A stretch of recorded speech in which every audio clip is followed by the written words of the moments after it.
Glórias a Deus. Quero saudar os irmãos e as irmãs com a paz do nosso Senhor Jesus Cristo.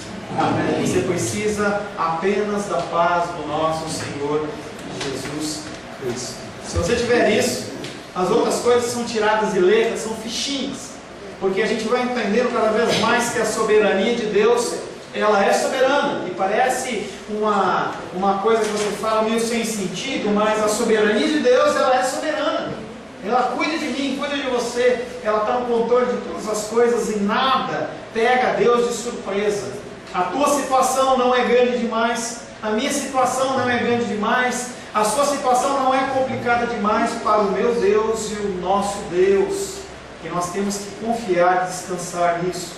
Quão triste é quando as pessoas elas ficam desesperançadas, quando elas falam assim: não tenho mais fé, não consigo mais encontrar alento em Deus. Eu oro para que você tenha essa paz no seu coração.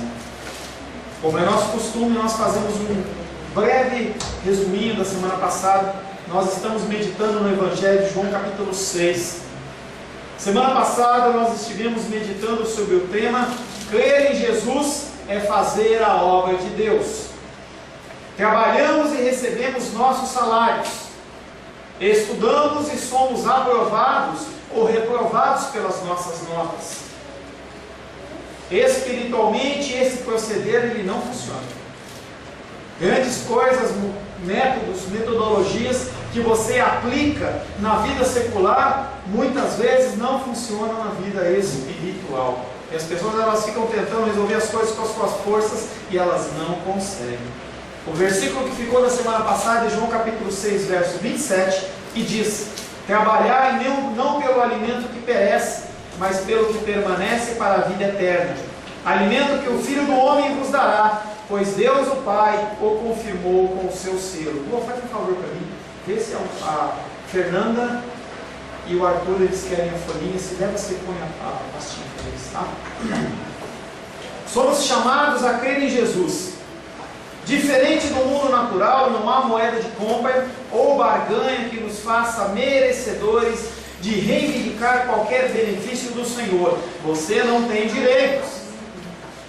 Você não tem direitos. O que nos é concedido, ele é gratuito e vem da simples crença e entrega das nossas vidas a Jesus, que é o nosso único e suficiente Salvador. As obras que fazemos e devemos fazer são apenas consequências da nossa salvação e não uma causa de merecimento da mesma. Tudo que você faz porque você é salvo.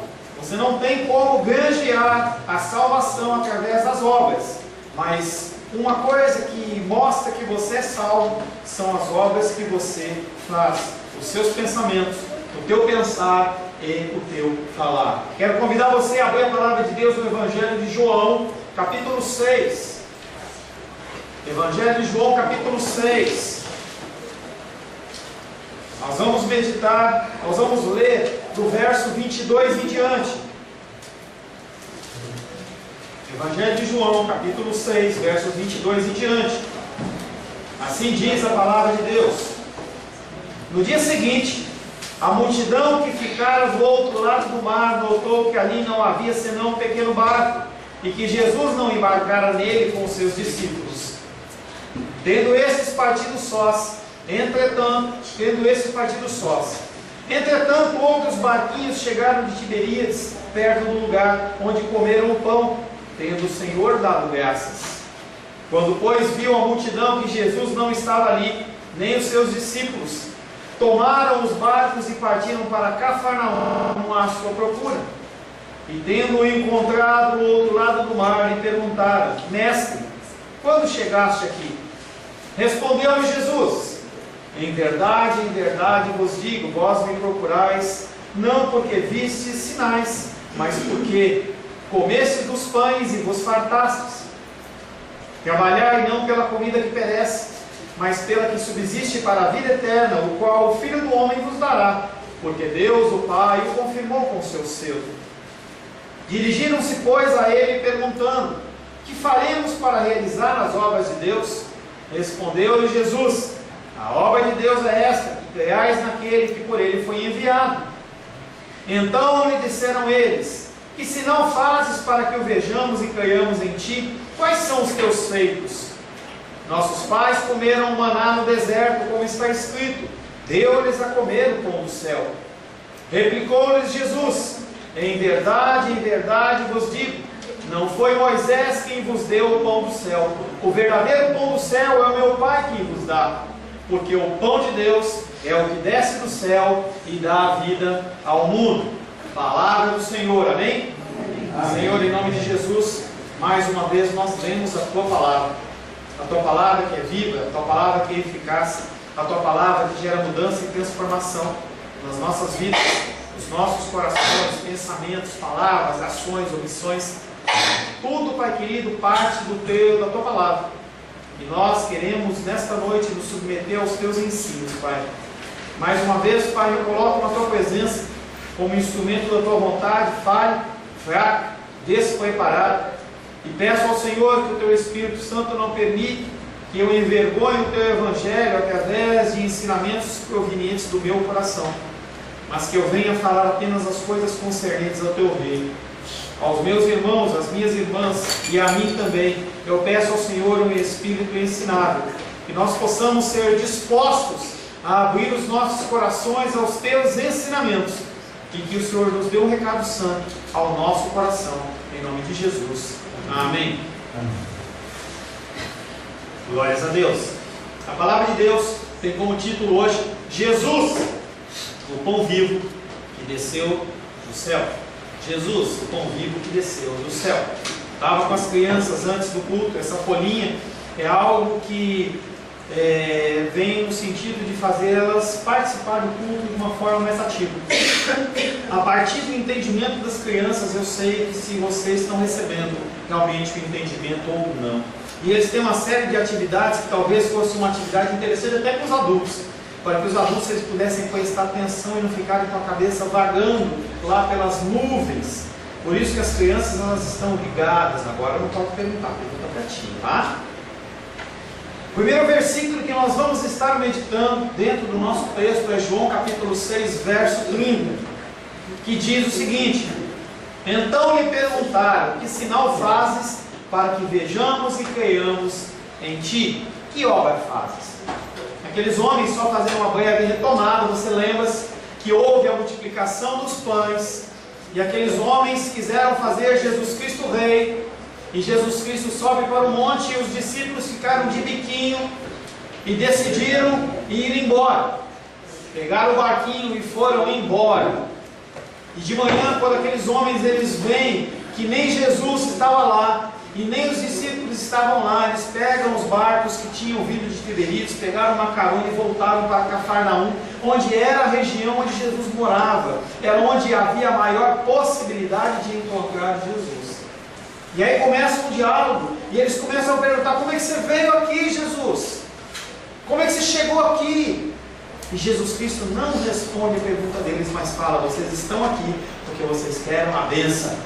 Engraçado que o ser humano, o cristão dos dias de hoje, ele vem economizando as letras e as palavras. Antigamente, quando você ia se referir a uma pessoa, você falava vós mercê, é algo de 1960, 50. Aí depois de vós mercê caiu para você, e agora VC, na internet, no WhatsApp, no Facebook. Dessa mesma maneira, as pessoas elas querem economizar as palavras. E olham para ele e falam assim: Deus, Jesus Cristo, cadê a bênção? Não é a bênção, é a bênção. Jesus Cristo olha para eles, não pelo que eles falam, mas olha para o coração deles assim: por que vocês estão aqui? Vocês estão aqui porque vocês querem a bênção. E não há nenhum problema de você buscar a bênção na casa do Senhor, porque é na casa do Senhor que provém a bênção. Mas você não pode vir com o objetivo principal disso. E eu sei que em alguns momentos da nossa vida, nós passamos muitas dificuldades tais que nós não conseguimos ver mais nada. Mas você tem que focar os seus olhos na cruz, e não no que a cruz pode fazer por você. Jesus está ensinando com toda a autoridade. Mateus capítulo 7, verso 28 e 29 diz: quando Jesus acabou de proferir essas palavras, estavam as multidões maravilhadas da sua doutrina, porque ele as ensinava como quem tem autoridade, não como os escribas. Jesus Cristo, ele tinha um discurso forte, porque não era um discurso baseado em sabedoria humana, mas era um discurso baseado na palavra de Deus. E as pessoas, elas têm se especializado em oratório, em uma série de fundamentos e normas para fazer com que a tua mente, a tua cabeça seja enrolada. Por isso que o apóstolo Paulo, quando vê os bereanos confrontando e lendo, realmente vendo se aquilo que ele está falando está na palavra, e ele se agrada e não fica tristinho. Falava hoje pela manhã exatamente isso. Não ouça, não preste atenção, não dê atenção se eu falo algo que não está na palavra. Você tem que ter a palavra, por isso você tem que ter ela na tua mão. Não confie no que eu coloco, isso aqui é só um suporte. Você tem que acompanhar dentro da possibilidade os versículos. Será que o pastor Paulo, ele colocou o versículo certo, está sendo certo? Pastor, faz isso, faz e faz demais. Tira o versículo do contexto e te enrola, porque você está passando por uma dificuldade, você quer ouvir algo, e se é identificado, o pastor fala, você fala assim, que legal, que legal. Quando Jesus acabou de proferir essas palavras, estavam as multidões maravilhadas da sua doutrina, porque ele as ensinava como quem tem autoridade e não como os escribas. O povo então compreende que Jesus está se declarando o Messias, o executor do desígnio divino, o representante de Deus na terra. Eles começam a entender que Jesus, ele não é só mais um profeta, não é só mais um homem que está fazendo um milagre ou falando coisas, tem algo diferente.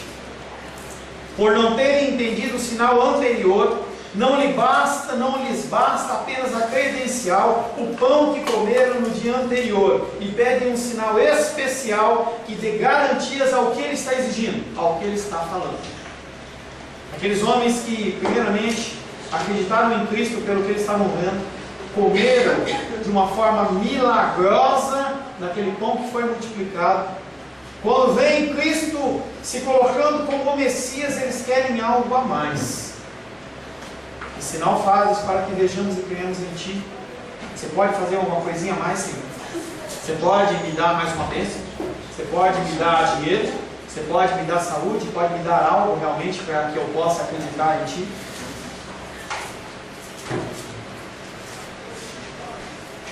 Mateus capítulo 12, verso 39. Ele, porém, respondeu: uma geração má e adúltera pede um sinal, mas nenhum sinal lhe será dado senão do profeta Jonas. A igreja atual recebe sinais e pede sinais, mas esses sinais muitas vezes eles são para a morte. Pessoas têm sido abençoadas nas igrejas, mas elas estão andando no caminho da morte. Entenda que nem sempre aquilo que é falado e acontece provém de Deus. Às vezes simplesmente o objetivo é bagunçar na tua cabeça, fazer com que a pessoa ela se preocupe com outras coisas que não o próprio Deus. A igreja atual, ela recebe sinais. Você, quando entra na internet, você entra na televisão, você vê as coisas acontecendo e você fala assim: isso aí só pode ser de Deus. Isso só pode ser de Deus. E na verdade procede de Deus, mas procede para engano, para morte. Pastor, Deus faz isso para provar o seu coração. Ele conhece o seu coração. Mas onde está o seu coração? No que você acredita? É algo que eu perguntei algumas semanas atrás, alguns cultos atrás. Por que você vem para a igreja? Por que você está aqui? Por que você continua vindo à casa de Deus? Você está querendo adorar Ele ou você está querendo algo em troca? Grande massa da igreja cristã sai das igrejas porque não vê em Deus alguém que satisfaz os seus desejos. Recebem uma palavra que Deus vai curar, que Deus vai fazer, e as pessoas elas vão com toda aquela expectativa. Quando Deus não faz aquilo que eles querem, eles ficam de biquinho que nem os discípulos e vão embora. A princípio, aqueles homens deixaram-se atrair por Cristo pela admiração dos milagres que realizavam, e posteriormente, mediante o espanto causado por um novo sinal, a multiplicação de pães, e eles quiseram fazê-lo rei. Agora, porém, exigem dele um sinal especial. Eles reverenciavam Jesus, queriam fazê-lo rei, que houve essa mudança tão repentina? Por que aqueles homens que estavam querendo fazer de Jesus Cristo o seu rei, o seu soberano, de uma hora para outra, começam a desconfiar? Olha para Jesus e fala assim: que sinal você faz? O que tem de diferente que você pode me apresentar? O que você pode me mostrar? Quando você não tem a sua fé firmada na palavra, acontece isso. Porque você sempre precisa de um novo sinal. Você precisa de uma nova experiência. Você precisa de uma nova emoção. Você precisa de um novo pensamento. Jesus Cristo não tem um novo pensamento. A palavra dele está aqui, está fechada. Se você a ler, ela é imutável, mas ela é atual até nos dias de hoje. A princípio abraçam o Evangelho e não exigem nenhuma comprovação dele, mas quando são chamados a negar a sua carne e tomar a sua cruz, então começam a renunciar a Cristo. Por que não se fala nas igrejas de pecado? Por que não se fala nas igrejas de inferno, de juízo? Porque ninguém quer ouvir isso.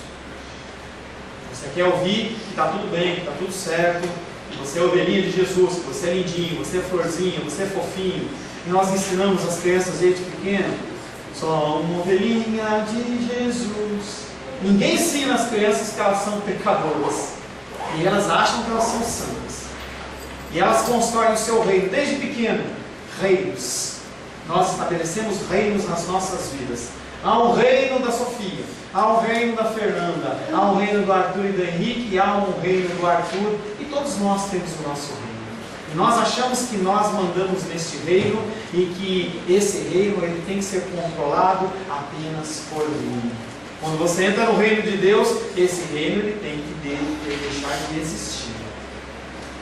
Lucas capítulo 9, verso 23 diz: dizia a todos: se alguém quiser vir após mim, a si mesmo se negue, dia a dia tome a sua cruz e siga-me. Quem quer tomar cruz? Quem quer se negar? Quem quer sofrer em nome de Cristo? A resposta é: ninguém. Se hoje um anjo aparecesse para você, antes de você dormir, e falasse assim: olha, estou trazendo aqui uma proposta de Deus para você. Eu vou trazer a salvação para você. Você não vai ter mais nenhuma luta, nenhuma dificuldade. Não vai passar mais enfermidade. Só que na eternidade você não vai ter contato nenhum com Deus. Será que você abriria mão do sofrimento? Uma grande massa da igreja diria sim, porque as pessoas elas não querem, elas querem ir para o céu ou querem viver na eternidade, mas não querem nenhum tipo de dificuldade na vida. Confiam em Deus como soberano, mas quando a conta da CAESB chega valendo R$50, você acha que o sacrifício de Cristo foi grande, mas não é suficiente para pagar a sua conta ou te suprir de água. Esse é o meu coração e o seu coração. Eu não sou diferente de você. Se Jesus lhes tivesse gerado expectativa de felicidade terrena, ele teria sido aclamado como o profeta, o Messias e o Filho de Deus. E nos dias atuais, como existem cristãos que vivem dessa maneira? E aí, se você quer casar e você não consegue casar, e você faz uma promessa, uma petição para Santo Antônio, e ele não te conceder, aí você vai lá e vira de cabeça para baixo. Você sabia que você não pode virar Deus de cabeça para baixo? As pessoas elas acham que podem virar Deus de cabeça para baixo. Enquanto Deus não achar, ou se Deus não achar, o que você está pedindo não vai ser concedido. E não adianta você fazer biquinho, não adianta você entrar num processo de autocomiseração. Eu sou tão coitadinho. Não adianta. Deuteronômio capítulo 18, verso 18. O sinal foi suficiente apenas para provocar uma especulação de que Jesus poderia ser o profeta anunciado por Moisés. Aqueles homens sabiam que o Messias iria vir. Moisés, em Deuteronômio, ele transmite as palavras de Deus que diz: suscitar-lhes-ei um profeta no meio dos seus irmãos, semelhante a ti, em cuja boca porei as minhas palavras, e ele lhes falará tudo o que eu lhe ordenar. Isso, por sua vez, sugeriu à multidão que eles tinham o direito de esperar sinais mais espetaculares do que Moisés realizara. Você é o Messias que foi anunciado por Moisés? centenas de anos antes, então você tem que mostrar algo a mais. Você tem que mostrar realmente o seu poder e a sua força. Eles perguntam a Jesus: que sinal fazes para que vejamos e creiamos em ti? Seria um problema Jesus conceder mais um sinal? Ele tem o poder, Ele é Deus. E se Ele fizesse aquele sinal, aqueles homens, será que iriam crer? Jesus Cristo na cruz do Calvário, os escribas e fariseus olham para Ele e falam assim: se você realmente é o Messias, desce para a cruz, para que a gente creia. Uma coisa que você tem que entender é que o ser humano, ele é insaciável. Insaciável. Em Mateus capítulo 22, verso 39 diz: o segundo mandamento, o segundo semelhante a esse é: amarás o teu próximo como a ti mesmo. Essa semana eu estava olhando um post lá no Facebook de um grupo que eu acompanho, e a irmãzinha colocou assim: a palavra de Deus em Mateus capítulo 22, 39 diz que nós temos que amar ao próximo como a nós mesmos. E não há como eu amar o próximo como a ti mesmo se eu não amar a mim primeiro. Então primeiro eu preciso me amar. Só que tem um problema: eu sou insaciável. Você é insaciável. Não importa quanto Deus te conceda, você continua insaciável. Há uns 10 anos atrás fiz a minha faculdade de administração de empresas. E dentro de uma matéria lá foi nos apresentado uma coisa chamada pirâmide de Maslow. Era um homem, um estudioso, psicólogo, sociólogo. E ele falava sobre diversos níveis de necessidades humanas, desde a básica, comida, bebida, segurança, até a maior, entendeu? Que é realmente a aceitação das pessoas, em que eu começo a me doar para as vidas. É muito lindo e maravilhoso, só que não funciona, porque sempre eu quero mais. Sempre eu quero mais. Eu preciso de mais amor. Eu preciso de mais atenção. Eu preciso de mais dinheiro. Eu preciso. Eu quero. E essa é a razão. Esse é o meu jeito de ser e é o seu jeito de ser, porque você é ser humano como eu e você pensa da mesma maneira. Independente do que Deus te der, você vai continuar insatisfeito. E se você for esperar você estar satisfeito para você olhar para o próximo ele vai morrer seco, porque você não olha para ele. E a coisa funciona tão bem comigo. Por isso que Jesus olha e fala assim: ama o teu próximo como a ti mesmo. Pastor Ayrton, meu pastor, ele diz: nós já nos amamos demais. Nós já nos amamos demais. Tira o foco de você e começa a olhar para as outras vidas. Por isso que eu digo para você: ora pelos enfermos. Ora pela Ludinha que está lá na casa dela, que ela não tem condição de pegar o carro dela e vir até a igreja, porque ela não tem condição. Se você está aqui, você teve condição, Deus ele te deu força. E aí você tem que olhar para o próximo e falar assim: o próximo está pior do que eu tenho que orar por ele. Liga para ele. Não liga para mim, entendeu a música? Não? Liga para ele, não liga para mim. Liga para as pessoas, vê o que as pessoas estão precisando. Para de focar em você mesmo. João capítulo 6, verso 31. Nossos pais, eles continuam falando: nossos pais comeram o maná no deserto, como está escrito: deu-lhes a comer o pão do céu. Como se Jesus Cristo não soubesse disso. Eles vão para Jesus, o tratam como rabi, o tratam como mestre, e falam assim: Jesus, você não vai fazer nada diferente? Porque os nossos pais no deserto, eles comeram o maná, o pão que caiu do céu.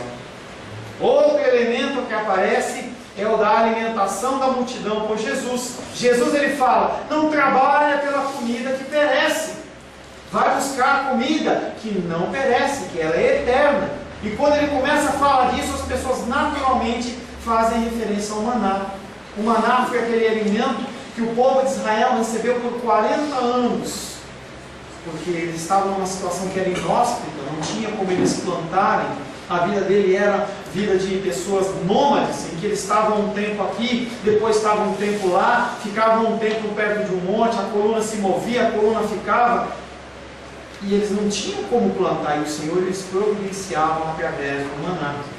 Seus ancestrais comeram o maná do deserto, E há textos, muitos textos no Antigo Testamento que falam disso, entre eles Êxodo capítulo 16, verso 35. E comeram os filhos de Israel maná 40 anos, até que entraram em terra habitada. Comeram maná até que chegaram aos limites da terra de Canaã. Aqui esse maná está fazendo referência ao pão nosso de cada dia. Quando Jesus ele é questionado pelos discípulos perguntando por que nós vamos orar, Jesus Cristo ele fala que vai dar o pão nosso de cada dia. Mas você não quer o pão nosso de cada dia. Você quer o filé mignon de cada dia. Você quer a carne de porco de cada dia. As pessoas elas não estão satisfeitas naquilo que Deus ele promete. E ele fala que ele concede o essencial para você, mas você não quer o essencial. Você quer sempre mais. Eu não estou aqui numa cultura de freios franciscanos que você tem que ser uma pessoa miserável que não tem nada. Mas nós temos que parar de focar em nós mesmos. Era verdade que o maná se estragava com o tempo. Êxodo capítulo 16, verso 20. Eles, porém, não deram ouvidos a Moisés, e alguns deixaram no maná para a manhã seguinte. Porém deu bichos e cheirava mal, e Moisés se indignou contra eles. Deus estava ensinando para eles sobre confiança, obediência e dependência. Mas eles queriam apenas pão. Pão. Isso significa para a multidão que se Jesus está prometendo oferecer algo melhor, então que ele esteja preparado para apresentar a eles um milagre muito maior do que o maná. Maná Moisés fez, Messias. Se você é o Messias, você tem que fazer algo mais. Os rabinos naquela época argumentavam que o Messias, o último Redentor, ele também ia fazer cair o maná do céu. E realmente ele fez, só que era a referência dele mesmo. E as pessoas, elas não conseguem olhar e discernir as coisas espirituais como espirituais, mas olham como coisas naturais. Já falamos sobre Nicodemos, quando Jesus Cristo fala dele nascer de novo, ele achava que ele tinha que entrar na barriga da mãe. Nós já falamos da mulher do poço, que quando Jesus Cristo fala da água, ela está achando que era um caminhão-pipa que ia encostar na casa dela, ela não ia ter que ir lá no poço. E aqueles homens estão pensando apenas no corpo físico. Se Jesus é superior a Moisés, como suas declarações sugerem, então seus seguidores não deveriam ter o privilégio de testemunhar obras mais poderosas do que aquelas que Moisés viu? Os discípulos de Moisés viram? Isso acontece comigo e com você. Eu lembro que no início da minha conversão eu queria muito ver anjo. Eu era louco para ver anjo. Eu olhava para os anjos, e eu via as pessoas e falava assim, eu quero ver anjo. E eu orava para ver anjo e eu não via anjo. E eu fazia jejum para ver anjo e eu não via anjo. E eu orava e não via anjo. Porque eu achava que eu era especial. Era o cristianismo que tinha sido ensinado a mim. Eu era especial. E se eu sou especial, eu tenho direito a ver anjo. Esses homens entendiam que se eles eram realmente especiais, se Jesus Cristo era realmente o Messias, eles tinham direito a algo especial. A multidão apresenta a exigência para que Jesus prove seu status messiânico, repetindo ou ultrapassando o milagre do maná. Mas Jesus não pode ceder a uma exigência desse tipo.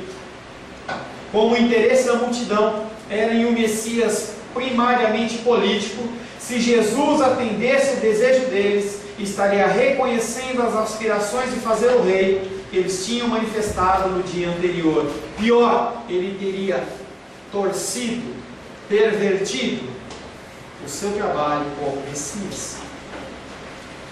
Ele teria se tornado cativo aos caprichos de uma multidão exigente.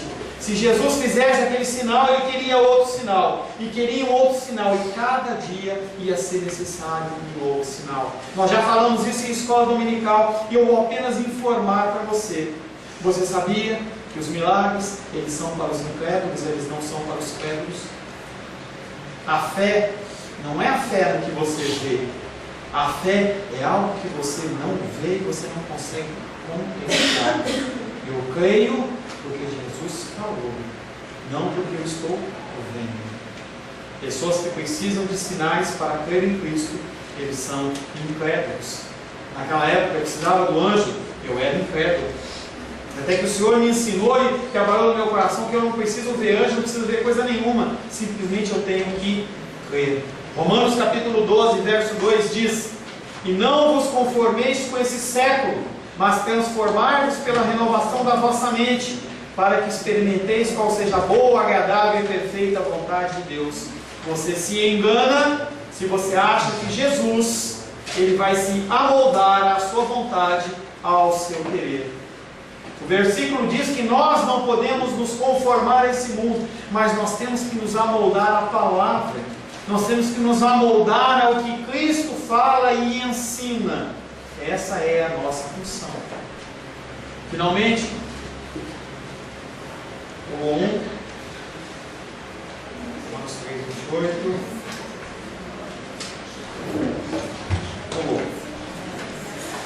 João capítulo 6, versos 32 e 33 diz: respondeu-lhe Jesus: em verdade vos digo, não foi Moisés quem vos deu o pão do céu, mas é meu Pai que vos dá o verdadeiro pão do céu. O pão de Deus é aquele que desce do céu e dá a vida ao mundo. Aparece de novo essa forte afirmação: em verdade vos digo. Falava pela manhã, é como se Jesus Cristo estivesse falando. Prestem atenção no que eu estou falando. O que eu estou falando, ele é verdade e é importante. Jesus está afirmando que é dada uma atenção excessiva a Moisés e pouca a Deus. As pessoas, elas têm um foco enorme em Moisés e têm um foco pequeno em Deus. Você tem um foco nas suas bênçãos, você tem um foco na sua vida, você tem foco na resolução das suas coisas, mas você não foca em Deus. Foi aquilo que eu comecei a falar no começo da ministração. Se você vem para a igreja apenas para receber algo, você está enganado, você está equivocado. Não é esse o foco. Aqueles homens, eles tinham foco em Moisés e não tinham o foco em Deus.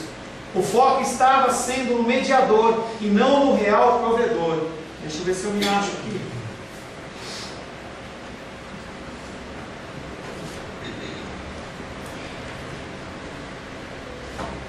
Mateus capítulo 27, verso 51. Eis que o véu do santuário se rasgou em duas partes, de alto a baixo, tremeu a terra e fenderam-se as rochas. Por que o véu se rasgou de cima a baixo e de baixo para cima? Primeiro, para mostrar que é uma ação celestial. E para que o véu se rasgou? Jesus está falando: você não precisa mais de um mediador humano, você não precisa de um pastor, você não precisa de um apóstolo, um evangelista, um mestre, mas você precisa de Deus. Você precisa de Cristo. Você tem livre acesso a Ele através de Jesus Cristo. Aqueles homens, eles não conseguiam ver isso. Eles queriam um mediador. Eu quero um rei. Aconteceu com o povo de Israel no interior. Eu quero um rei. Eu quero alguém que fale por mim. Na última oração: mas é Deus quem lhes dá o verdadeiro pão do céu. A mudança no tempo verbal passado: Ele vos deu o pão, para o tempo verbal: eu vos dar o pão, ele é importante.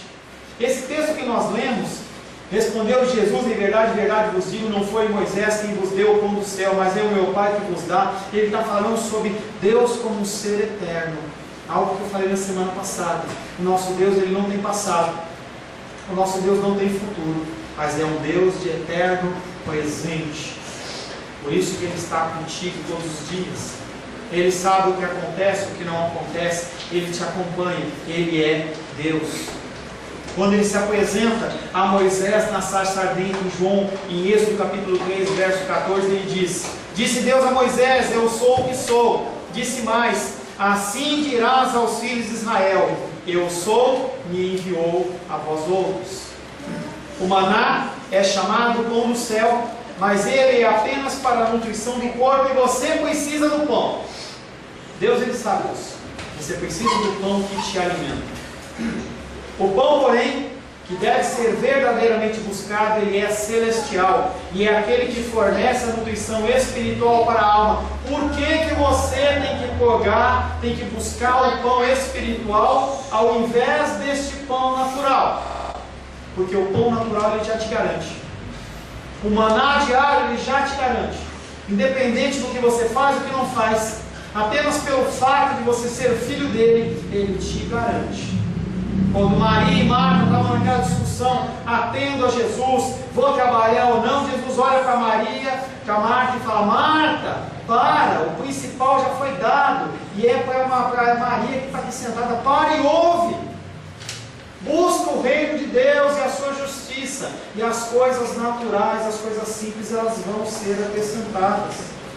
Lucas capítulo 12, verso 31. Buscai antes de tudo o seu reino, e essas coisas vos serão acrescentadas. Deus não promete um carro importado para você, não promete para você uma casa no lago, não promete para você viagem para a Europa, mas promete para você o maná até no seu deserto. Ele não permite que falte. Pessoas têm buscado dinheiro, finanças, e continuam miseráveis nas suas vidas, porque não tem paz, não tem tranquilidade. Cristo faz uma comparação aqui entre o mundo e o celestial, porque não devemos buscar a vida incorruptível em outro lugar senão no céu. Igrejas fazem eventos para empresários se darem bem nas finanças, sendo que o foco não é esse. O foco é salvação. Juntou dinheiro, está com o celeiro cheio, hoje vão pedir a tua alma.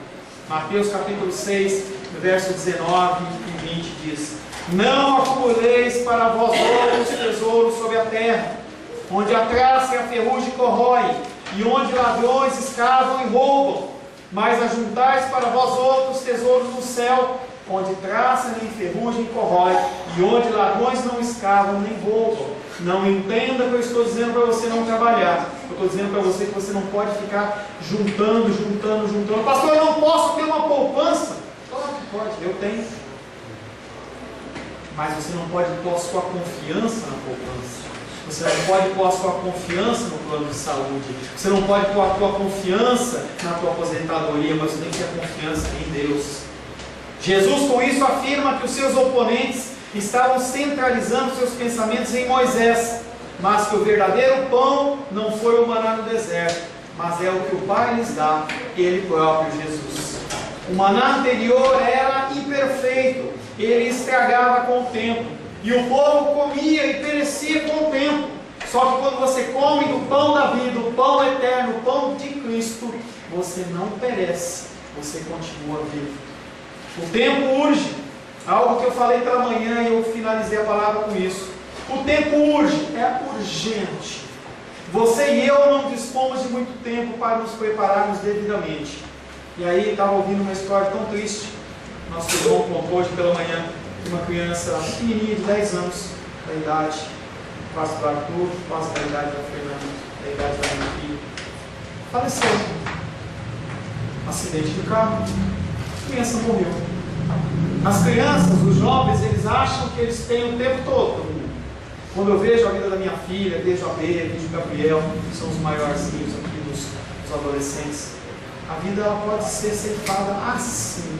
Pastor, você está colocando medo em mim? Não, eu estou despertando você. Você tem que estar ligado, tem que entender que o tempo ele é urgente. Nós não sabemos se nós vamos acordar amanhã pela manhã. Você sabe disso? O tempo urge. Você e eu não dispomos de muito tempo para nos prepararmos devidamente. Já se aproxima a data da grande recepção. Em certo sentido, o cerimonial já foi todo detalhado. Você e eu estamos somente esperando pela audiência com o grande rei. Você sabe que você vai encontrar Deus face a face, seja para a salvação, seja para a condenação. Naquele dia você não vai poder fazer absolutamente mais nada, a não ser receber o julgamento que lhe é devido. Nosso tempo e as nossas prioridades. O que é importante para você? O que é prioridade para você? É o mundo atual? Vai viver o mundo atual. Se a tua prioridade é realmente as coisas do mundo, eu convido você a continuar buscando as coisas do mundo. Elias, quando olha para o povo de Israel, ele fala: você não pode servir Deus e Baal. Se vocês querem realmente ser ricos, querem ser prósperos, se vocês querem realmente investir o seu tempo, façam isso. Façam isso. O dia do Senhor está chegando. Cada dia que passa é um dia a menos. Pode ser hoje, pode ser amanhã, pode ser agora. Uma vez eu fiz um exercício desse numa sala de aula e eu vi a mudança do semblante das pessoas. Eu estava falando sobre escatologia, sobre o fim dos tempos, e eu falei para as pessoas fecharem os olhos. Falei com que ninguém falasse nada. Desse um pequeno afastamento das cadeiras. E eu deixei aquelas pessoas em silêncio pela enorme quantia de 3 minutos. Você percebe a fisionomia da pessoa de tranquilidade mudando para desespero. E aí a pessoa começa a querer alcançar outras pessoas. Será que o fulano está querendo? Será que o exercício do pastor Paulo alegremente aconteceu? E as pessoas elas vão mudando as suas feições. O dia do Senhor está chegando. Pergunta a você: você não se sente envergonhado nesse momento pelo fato que tem desperdiçado tanto do seu corpo, do seu tempo, em coisas que nada lhe servirão naquele momento que você estiver perante Deus? Como você tem utilizado o seu tempo? Será que você está investindo o seu tempo realmente no que é espiritual? Ou você vai ser pego de surpresa no dia do Senhor? A Bíblia relata que em certo momento faleceu um homem rico e uma pessoa denominada Lázaro. Um estava no inferno e o outro estava no seio de Abraão. E havia um grande abismo que os separava. E aquele homem estava padecendo sofrimentos e ele olhava para Lázaro ali na boa e falava para Lázaro: Lázaro, molha a pontinha do seu dedo na água e me refresca a língua. Ele fala: não posso fazer isso. Eu não tenho, olha o abismo aqui. E lá, e aquele homem rico começa a falar assim: alguém tem que mandar alguém lá, faz em um anjo, faz em um profeta. E Deus fala para ele: não adianta, porque as pessoas já têm ouvido a palavra e não têm dado atenção. Será que você é um desses? Porque naquele dia, não importa se você é pastor, se você frequentou a igreja, se você é dizimista, não importa nada disso. O que importa é o que você fez com o seu tempo. Tempo que não volta atrás. Tempo que não volta atrás. Você não se sente envergonhado nesse momento pelo fato que tem desperdiçado tanto do seu tempo em coisas que de nada lhe servirão naquela gloriosa ocasião? Por que você se preocupa com coisas que não são para se preocupar? Por que você gasta energia com coisas que não são para você gastar energia? É algo que eu tenho trabalhado muito, eu com a minha esposa e minha esposa comigo. A gente se preocupa com coisas que não são importantes, a gente se desgasta com o filho, se desgasta com o pai, com a mãe, com o cônjuge, com as pessoas do trabalho, coisas que não são importantes. E o tempo vai passando e a gente deixa de viver momentos importantes, de falar do amor, de falar da graça, de viver esse amor e essa graça, porque a gente se preocupa com coisas mínimas. Se você olhar de fora, você vai falar assim: como eu sou ridículo. Essa eu não esperava, pastor, você me chamou de ridículo. Nós todos somos. É assim que nós fazemos com o nosso tempo. Nós temos que nos amar mais. Nós temos que cuidar mais das coisas concernentes ao Espírito. Qual o seu foco? É a vida terrena ou é a vida eterna? Feche seus olhos.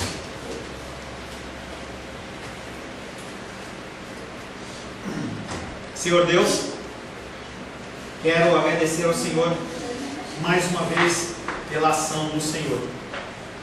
Confesso a Ti, Pai, que essa palavra ela me confronta em tudo que eu tenho vivido, em tudo que eu tenho falado, em tudo que eu tenho pensado.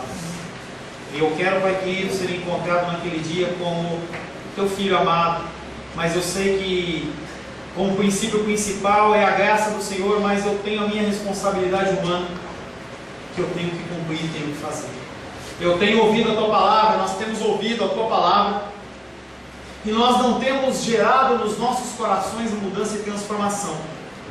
Parece que nós estamos num grande passeio, num parque de diversão, em que nós vivemos ao redor de algodão doce, mas na verdade, Pai querido, a vida se passa e nós temos que tomar uma decisão de mudança e transformação. Nós não conseguimos, nós não podemos. Por isso contamos com o Teu Espírito Santo, que Ele nos ajude nessa mudança, em nome de Jesus. Amém. Deus abençoe a sua vida. A paz seja convosco. Meu nome é Paulo César. Eu sou pastor da Igreja Cristã Semente de Vida, aqui em Brasília, Distrito Federal. Me alegro que a palavra tenha te alcançado. A palavra faz isso. Ela alcança as pessoas aonde quer que elas estejam. E você foi agraciado com esta palavra. Não que eu tenha nada especial a te dizer. A palavra ela é suficiente e ela usa quem ela quer. E eu me alegro por ter sido um canal para poder te abençoar. Mas eu quero te dizer que não basta você ser um ouvinte. Não basta ser uma pessoa que se alegra quando você ouve a palavra de Deus. A vida ela é feita de decisões.